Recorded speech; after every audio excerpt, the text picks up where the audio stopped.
So many things to cover. Thankfully, though, thank you very much, Electron. You managed to squeeze in a lot of new changes in this update, fixing a lot of stuff that I had, a lot of problems that I had with the Digitakt before. Now, a lot of them are fixed, not all, but a lot of them are fixed right now. One of my problems was that you couldn't route one filter after the other. It was always fixed. It was always fixed that the base width filter was first, and then after it came the regular filter, which made using a comb filter, like, you see, I want to cut the lows, but I'm unable to because this is the first one, and the comb filter introduces the low frequencies that I want to cut.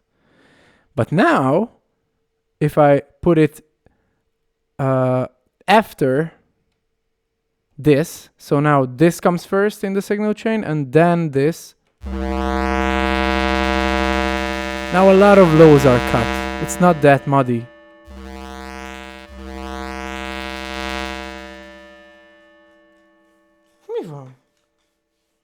My dog just frantically came into the room. I don't know what's up with him, but I love him so much. So this is the first thing I wanted to show. This is a pretty cool update. I mean, it's bleeding. This filter was bleeding before as well, but now it's a bit more. It's easier to cut frequencies. Also, now that we are here, we can listen to the differences between the two comb filters that we now have. We already had the comb minus, now we have the comb plus.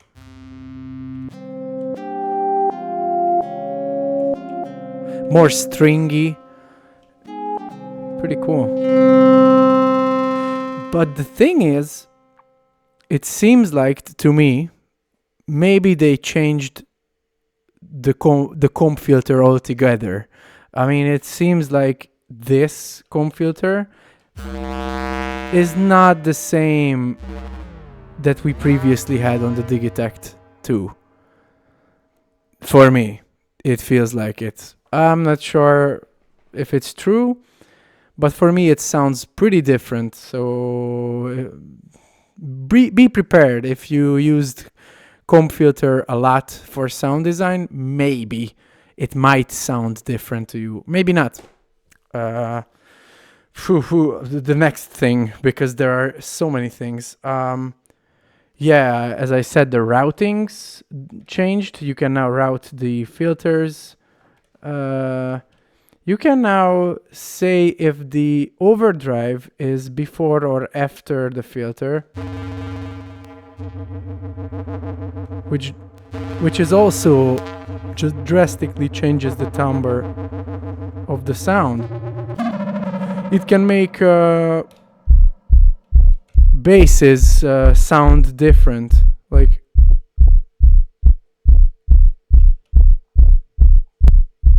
okay, wait, like listen to this. Just a slight difference in this bass at the moment, but you get the idea. Now you can route the overdrive as well. Yeah. What do we have here? Track select.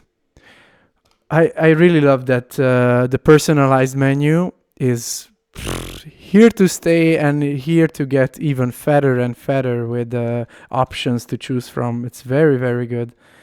This is one of my favorite things were in the Octatrack that you had also a personalized menu where you can like really customize your instrument to your liking, which I find pretty cool.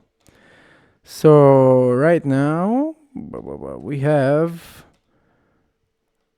live rec overdub, and I believe this will fix another issue that I had, which was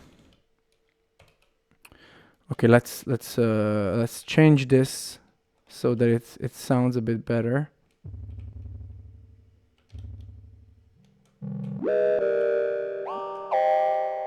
Okay.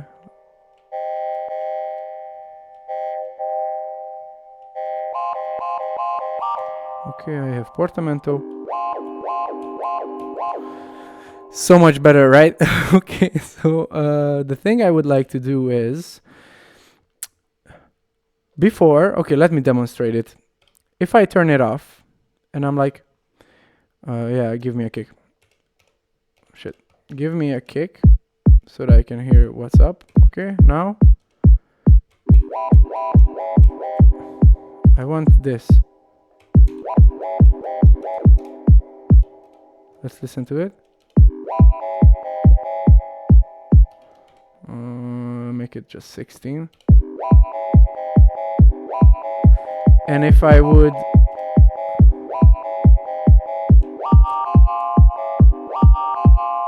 you see it? Like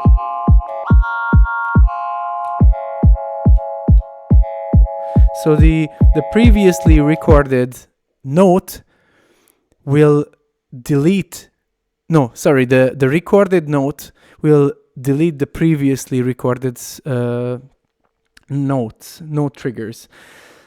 I believe this was the reason why I couldn't just record these portamento glides, because it already forgets. Like, listen to this.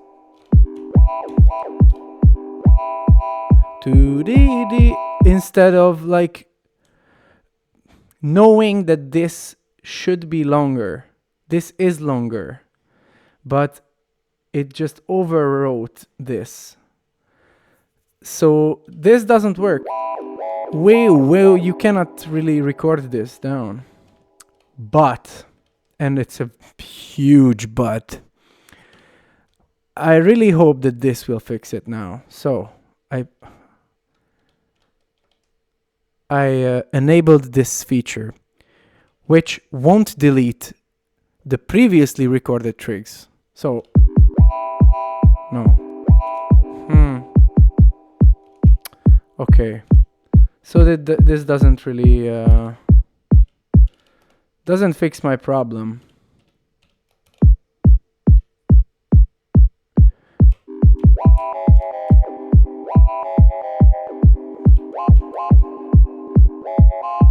Yeah.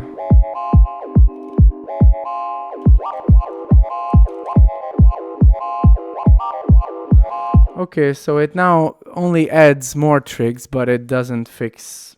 It adds more trigs without deleting the previous ones, but it doesn't fix the portamento issue where, I mean, you have it.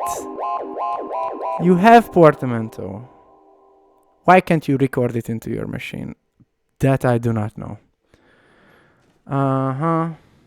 What was the next thing? The next big thing is LFO destinations. Look, well, pretty good now.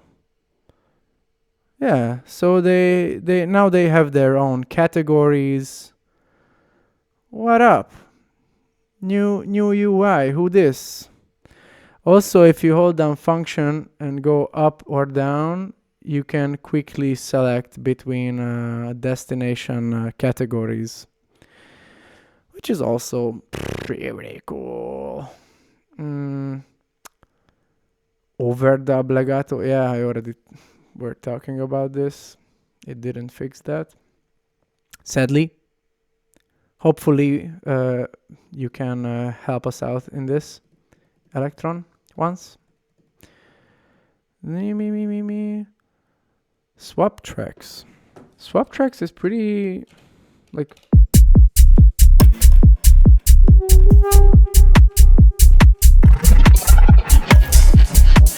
listen to this. Maybe I want to swap the kick and the bass that's happening right here. Here's the kick, here's the bass. Oh, I want to break my tradition of always using the same placement for the kick and the bass. I want to switch them up. Or you know what? Let's do it with something else, because that's more logical for me. These pictures and sounds falling along together in time in a sequence. Okay, we're gonna stay with this because it's easier to understand. Okay. Yeah, I told you this will be really friggin' rambly. Where was it? It was in personalize. No. It was in the setup menu. You can track swap, which means it's gonna copy the track parameters and the trigs. Puff. Tracks 1 and 4 are swapped now. Here's the bass, here's the kick. What if I change so that the kick is, or you know, like the bass is quieter, and then swap them? Will this quietness be transferred? Yes. Yes. This is pretty cool. It's a nifty idea. I used to use like a proxy track to get the track preset, put it there, and then push this function copy, and then you copy the sequence of trigs and then go there, paste it there, and then do this again and again, you know, and move around like this with it. This is just much easier and cooler of a method.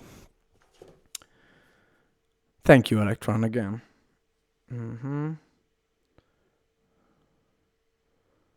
Yes, track select is now personalized, or you can personalize it. So you have the normal one, which means when you push down on one, you also trigger one, and you also select one at the same time. But now you don't trigger them, you just automatically select it, which you can do with the track select, which you can still do with track select when you're in silent track select mode. You have the manual, which means you trigger it, but you don't select another track, which is cool. You can only select it with pushing track and then selecting it manually. That's why it's called manual mode. And you have the inverted, which means you select it without pushing any other buttons, and with track you select and trigger the track.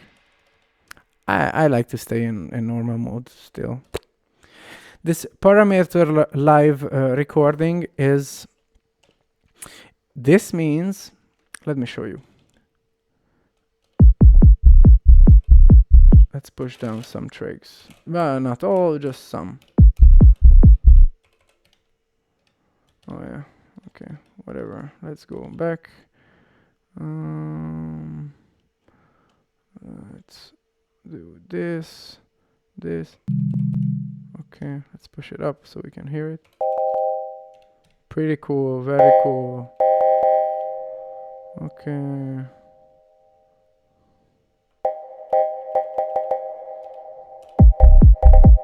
Beep beep beep beep beep beep.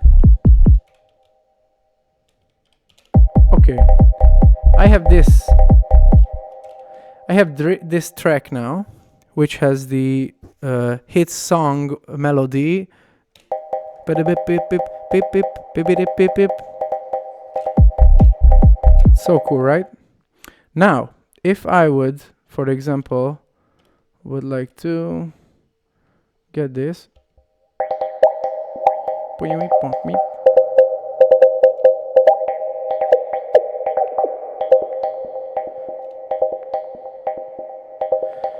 So right now, I get this motion. I recorded this motion.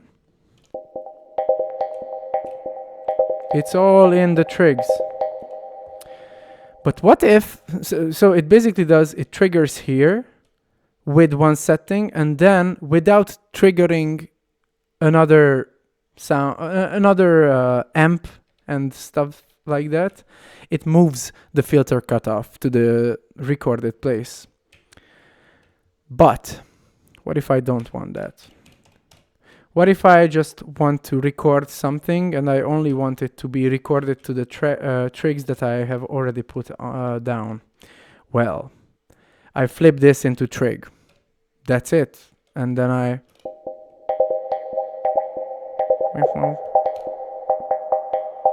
Now it only affects the trigs. Does it affect trigless trigs is my question.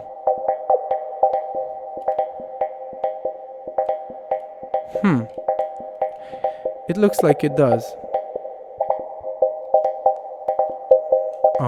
It does. Okay, so even if you have a trigless trig down, I mean, I guess it's a trig, even if it's trigless, boy, then it's gonna be affected as well when you record the automation. Okay, let's move on because I'm getting even too rambly for myself as well.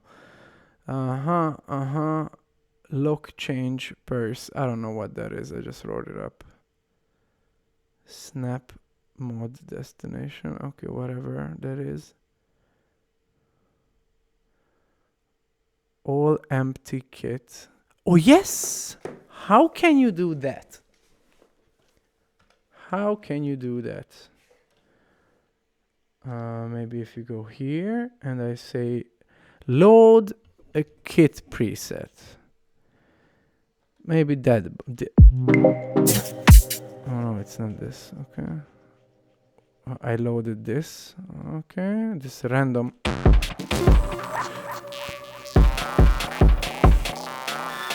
Okay. I loaded this beautiful kit. Now, okay, I guess I have to go into manage. And I want to say load to pattern. Load kit to this pattern. No. Copy to bank. Save to here. Load to empty. This is so powerful. Really. Sometimes there are just like little things that Electron announces and you wouldn't even know that it majorly makes your workflow much more easier. So if you have like me, if you have a specific set of delay or reverb settings that you like, and you're tired of, always setting the same kind of settings after pattern, after pattern, after pattern, you can make a kit. This can be used kind of like the global settings that we had on the Digitakt one, which I missed. Right now, I just realized that I can use this method to make a kit that I like, with the compressor settings that I like, with the reverb settings that I like, with also everything, the routing settings, everything, and then just go into here, manage it. I'm gonna be like, oh, I love this kit so much. Let me load to all empty patterns in this project, all of them. So you make a template, you do this, and then you don't have to worry about so many things anymore. Also, yeah, this is pretty cool. This is very cool. Thank you, Electron, once again.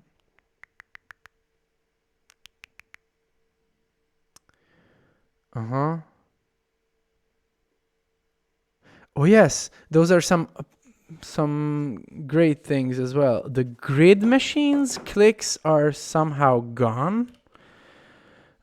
Where do I use a grid machine? Okay, so this used to click.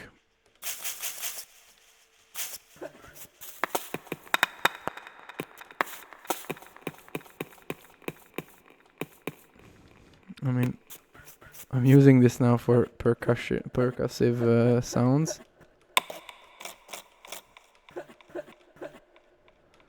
But yes, it used to click so much, but now it's gone. It's fixed, kind of. I mean, I guess.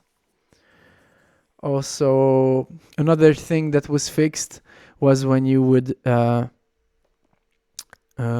insert a project from your older Digitakt into the new Digitakt, it wouldn't recognize the routing that you saved in the Digitakt one's projects. So the reverb wouldn't go into the compressor. It was like the compressor and then the reverb, which made it sound a bit different. So a lot of people didn't know about this. Now they fixed this as well. The recording length wasn't really precise before. There was a couple of milliseconds latency, I believe, which made it more clicky when you try to record the whole loop. Maybe this is one step closer to a live looper machine, Digitakt. That would Electron, sorry, that would be pretty cool if we could have like a machine that functions like an Octatrax looper. I would sacrifice from the 400 megabytes of RAM some to have like a buffer machine. Bro, this would make this machine too good to be true. But a man can hope. Yeah, now you can sample in mono. What? You can choose left or right or both of them combined into a mono file, which is cool, which is less hassle when you really want to like sample drums that don't need to be in stereo, so it's half the size when you are recording them in stereo. I think these are the biggest ones that I wanted to talk about. I saw some different things as well, but I think that's it. Yes. If you could make it till the end, I don't know. Thank you. Actually, thank you. This was way longer and way ramblier than I thought it would be. But I kind of got my point across, I hope. Sorry about the bad camera. It's an iPhone. Somehow I could I can only use an iPhone now. I don't have a camera to record. The webcam got better. It even looks kind of better than the this camera. I'm working on it. Okay, I'm working on it. Working on having a better camera, working on so many stuff, but life is pretty hard right now, to be honest. So I really want to make these videos. I really want to make these videos. But I really don't have the resources at the moment to do it, and also the will, kind of, or the happiness to do, because I'm going through some stuff. Yeah, your man is going through some stuff. But anyway, fuck, and I've been still rambling for, I don't know, 5 minutes now.